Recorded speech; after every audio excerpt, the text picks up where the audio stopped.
दोस्तों, आज हम बात करने जा रहे हैं जो डोनाल्ड ट्रंप और क्या कहते हैं कि शी जिनपिंग के बीच जो मुलाकात हुई। ट्रंप का जो दौरा था चीन का, उस पर बात कर रहे हैं कि किस तरीके से ट्रंप की और शी जिनपिंग की मुलाकात हो रही है। देखिए, विदेश नीति एक प्रधानमंत्री की एक गरिमा होती है, प्रधानमंत्री का एक पद होता है। उसी तरीके से वहां जैसे अपने हिंदुस्तान के अंदर प्रधानमंत्री हुआ, वैसा ही जो है चीन के अंदर एक राष्ट्रपति का जो है पद होता है, वहां एक राष्ट्रपति की गरिमा होती है। तो वहां सब कुछ जो हैंडल किया जाता है वो राष्ट्रपति के द्वारा ही हैंडल किया जाता है, जैसे अपने देश के अंदर जो है प्रधानमंत्री के द्वारा हैंडल किया जाता है। तो दोनों की जो मुलाकात हुई उससे ये समझ में आया कि किस तरीके से उन लोगों का, देखिए, विदेश नीति और विदेश के एक दूसरे राष्ट्रपति से किस तरह से बात कर रहे हैं, किस तरह से मुलाकात कर रहे हैं।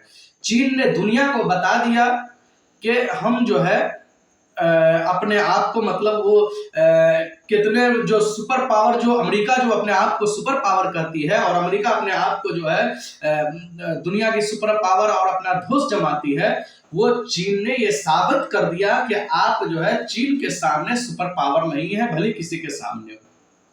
जिस तरीके से जब राष्ट्रपति को, जब ट्रंप को जब रिसीव करने के लिए गया, तो खुद जो है क्या कहते हैं कि शी जिनपिंग नहीं गए, बल्कि अपने आदमी को भेजा उनको रिसीव करने के लिए। जब वो आते हैं, गाड़ी से उतरते हैं, तब शी जिनपिंग जो है घर से निकलते हैं, अपने कमरे से जो है निकलते हैं, जहां मुलाकात करना होता है, वहां से सीढ़ी से उतरते, सीढ़ी पर ही रहते हैं। ट्रंप जो है गाड़ी से निकल करके सीढ़ी पर खुद जाते हैं, उनसे मुलाकात करते हैं और उसके बाद जाकर के आगे आगे जो है जिनपिंग जो है उनको लेकर के जाते हैं।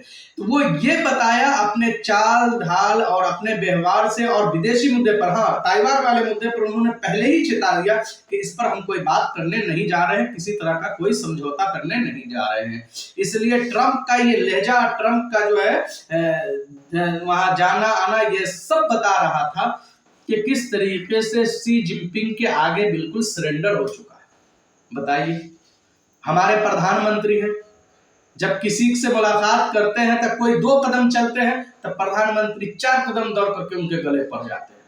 भाई क्या है भाई, प्रधानमंत्री हैं आप, प्रधानमंत्री की एक गरिमा होती है। ये किसी से भी मुलाकात करेंगे, कोई जनरल आदमी से भी, मतलब किसी देश के, किसी अदर देश कंट्री की बात कर रहे हैं, किसी अदर कंट्री के कोई जनरल आदमी से भी मुलाकात, वहां के विदेश क्या कहते हैं विदेश मंत्री से या किसी से भी मुलाकात, इस तरीके से गले पड़ जाते हैं। भाई, गले पड़ने से आपकी विदेश नीति दुरुस्त हो जाती है? तो बताइए, गले पड़ने से अगर आपका वकार और ज्यादा बढ़ जाता है तो बताइए। ऐसा तो कहीं देखने को नहीं मिला।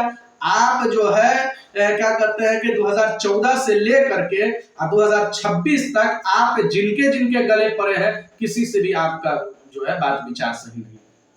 आपने ट्रंप का, जिस तरीके से ट्रंप जो आया, किस तरीके से पूरे हिंदुस्तान के अंदर जो है नमस्ते ट्रंप का जो है वावेला मचाया, और इस तरीके से एकदम मेहमान का भाई स्वागत होता है, ठीक है, स्वागत कीजिए, लेकिन स्वागत के तरीके से ना। आपने गरीबों को, जो आपके देश के अंदर जो है वो दिखाने में क्या लगा हुआ है भाई? हम अपने देश को क्यों छुपाएंगे? हम अपने देश पर अगर गरीब भी है तो हम अपने वकार पर है, क्या कहते हैं कि हमारे लिए वही बेहतर है। हम जिस हाल में भी है तो हम अपने देश के लिए हम बिल्कुल उसी हाल में अच्छा है। आपने पूरे अहमदाबाद के सड़क पर जो है झुग्गी झोपड़ी के सामने आपने दीवार टांग दिया कि ताकि ट्रंप को नहीं पता चले, आप अपने देश की गरीबी को दिखाना नहीं चाहते। तो ये इस तरीके से विदेश नीति नहीं होता। आपने उतना पैसा खर्च किया ट्रंप के आने पर, लेकिन फायदा क्या मिला? आप देख लीजिए चीन का, कि चीन ने किस तरीके से जो है उनसे मुलाकात किया, किस तरीके से उनसे वार्ता किया। कोई दिखावा नहीं, कोई कुछ नहीं। जैसे होता है एक दूसरे के प्रधानमंत्री से जिस तरीके से मुलाकात होती है, एक राष्ट्रपति से जिस तरीके से मुलाकात होती, उसी तरीके से एक आम जो मुलाकात होती है, वो आम मुलाकात हुई। आम मुलाकात की तरह वो अपना जो भी मामला था वो अपना बैठ करके डील किए। उसी तरीके से आपको भी करना चाहिए था, लेकिन आप नहीं। आप तो इतना पैसा देश का खर्च कर दिए, लेकिन आपको कोई फायदा नहीं मिला। फायदा यही मिला जो स्ट्रेट ऑफ हॉर्मुज से आज भी तेल लेने के लिए आपको जो है चीन की परमिशन की जरूरत पड़ती है, अमेरिका के क्या कहते हैं कि जरूरत नहीं पड़ती है। आपने अमेरिका के साथ ट्रेड डील किया, क्या क्या नहीं किया, ये सब चीज जो है ना, क्या फायदा हुआ वैसा विदेश नीति का। तो इसलिए आप अपनी जगह पे अगर अटल रहे और अस्थिरता से रहे, जैसे चीन जो अस्थिरता से है, दुनिया आपके कदम चूमेगी।